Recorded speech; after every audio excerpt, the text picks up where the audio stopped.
Hello students. In the second lecture of data mining, we'll talk about the architecture of data mining, what kind of data can be mined, and what are data mining functionalities. So first is what is architecture of data mining. You can see here, we have the architecture of data mining. User is, which is using this concept, this architecture, graphical interface, then pattern evaluation, data mining engine, database or data warehouse server, data cleaning, data integration, database, data warehouse, filtering, and knowledge base. We will look on each of the points.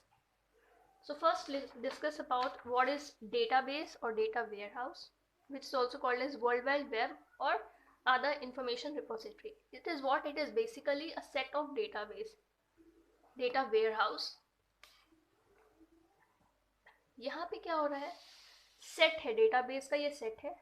Data warehouse जो है, you can see here, data warehouse जो है वो क्या है, database का set है जहाँ पे अलग अलग तरह के इंफॉर्मेशन को हम स्टोर करते हैं. Actually this data is what, it is a collection of every kind of data. कहने का मतलब ये है कि हर तरह का डेटा यहाँ स्टोर होता है, बट दैट डजंट मीन कि आपको वो सारे डेटा की नीड होगी. इसमें से हम फिल्टरिंग करते हैं, इस डेटा वेयरहाउस से हम फिल्टरिंग करते हैं. ओके, फिल्टरिंग करने के बाद ही वो डेटा वेयरहाउस सर्वर में जाता है. So what is this data warehouse server? It is what? It is responsible for fetching the relevant data. Means data warehouse में हमने डेटा को स्टोर कर लिया.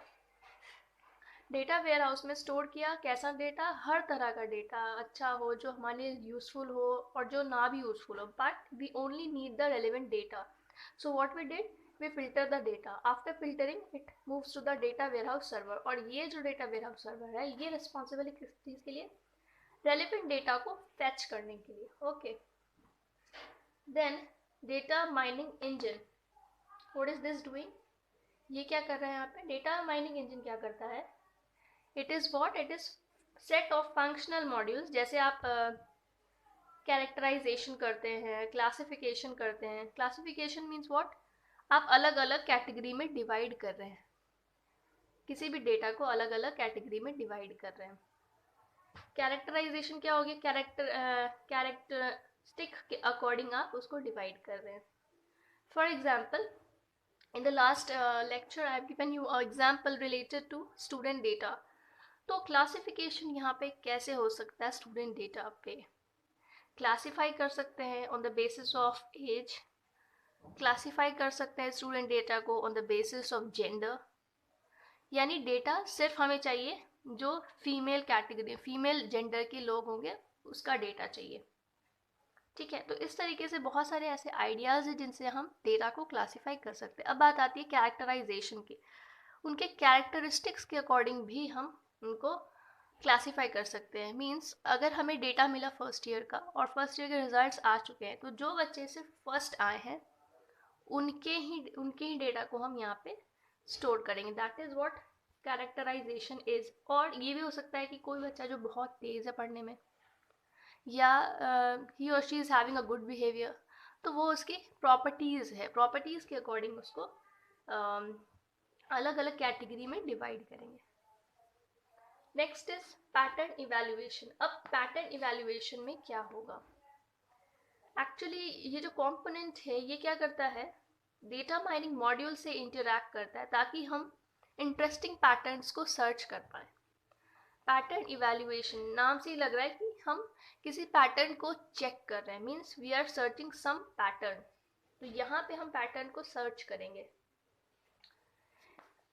नॉलेज बेस भी एक बार देख लेते हैं ये क्या होता है.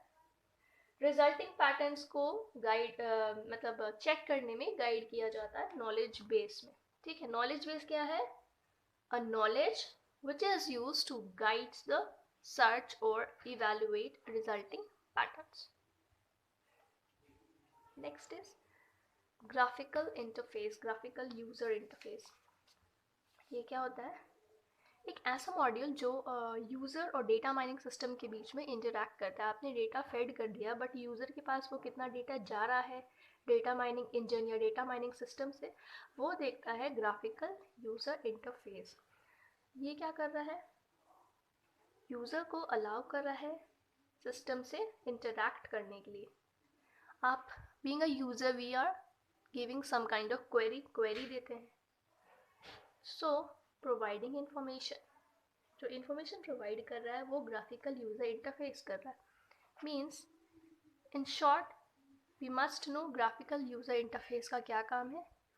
यूज़र और डेटा माइनिंग सिस्टम के बीच में इंटरैक्शन का काम करता है graphical user interface. So I think it might be clear to you. Next topic is what kind of data can be mined. किस तरह के डेटा को हम माइन करेंगे? Obviously we are having every kind of data in data warehouse, but the important information or the important data will be mined. So what are those data which can be mined? सबसे पहले हम अपने सारे data को database में या data warehouse में ज़रूर स्टोर करते हैं, but only those data which is relevant to us is mined. So what are those relevant data? What are those different categories? First is flat files. ये flat files जो होते हैं ये binary format में होते हैं। सिंपल डेटा फाइल्स होते हैं जिसमें सिर्फ और सिर्फ टेक्स्ट और बाइनरी फॉर्मेट ही होता है, जहाँ पे हम कुछ डेटा माइनिंग एल्गोरिदम्स को अप्लाई करके उस डेटा को रिफाइन करते हैं। Okay. Second is relational database. Relational database क्या होता है? आपने शायद डेटाबेस मैनेजमेंट सिस्टम में पढ़ा होगा। Relational database actually it is what? It is set of tables, जहाँ पे टेबल्स में कॉलम्स और रो होते हैं। वहाँ पे कॉलम्स जो है वो प्रॉपर्टीज़ को रिप्रेजेंट करते हैं या एट्रीब्यूट्स को, और रोज जो है वो टपल्स को रिप्रेजेंट करते हैं। एग्जाम्पल के लिए आप लिख सकते हैं क्वेरी लैंग्वेज का मोस्ट कॉमनली यूज जो है रिलेशनल डेटाबेस में वो है SQL का, स्ट्रक्चर्ड क्वेरी लैंग्वेज का। Next is data warehouses. Data warehouse is what? It is a store house. As I told you, it is what? It is a store house. यहाँ पे हम data को store करते हैं, multiple data source से collect करके हम इस डेटा वेयरहाउस में डेटा को स्टोर करते हैं। सो ट्रांजैक्शन डेटाबेस क्या हो जाएगा?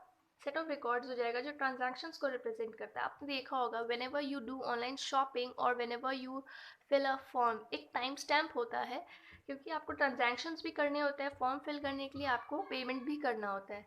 सो वहाँ पे दिया होता है कि 20 मिनट में फॉर्म भर लेना है। That is what transactional database is. वहाँ पे डेटाबेस आपका पहले से रहता है कि आपका नाम ये है, आपका ये क्वालिफिकेशन है, ये सारा डेटा आप धीरे धीरे उसमें फीड कर लेते हैं while registering on that particular site. So that is transaction database.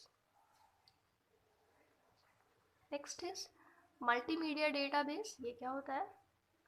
इसमें हम अलग अलग तरह के मल्टीमीडिया को स्टोर करते हैं, जैसे वीडियो, इमेज, ऑडियो, टेक्स्ट, ये हर तरह का डेटा यहाँ पे स्टोर होता है। Video, audio and video, images, audio and text media, everything is being stored in multimedia database.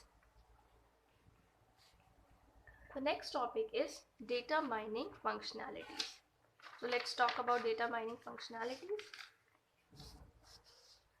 It is classified into two categories, descriptive and predictive. नाम से लग रहा है descriptive means it is describing some data. So descriptive data mining क्या होता है? ये वैसे टास्क होते हैं जो जनरल प्रॉपर्टीज़ को डिस्क्राइब करते हैं, डेटा के जनरल प्रॉपर्टीज़ को बताते हैं, बिल्कुल अच्छे से वो डिस्क्राइब करेंगे कि क्या है बेसिकली ये। ठीक है, तो डेटाबेस में बहुत तरह का डेटा है, इनकी जनरल प्रॉपर्टीज़ को कैरेक्टराइज करते हैं, बताते हैं descriptive data mining. Next is predictive mining. Predictive mining का क्या काम है? It is use for making prediction.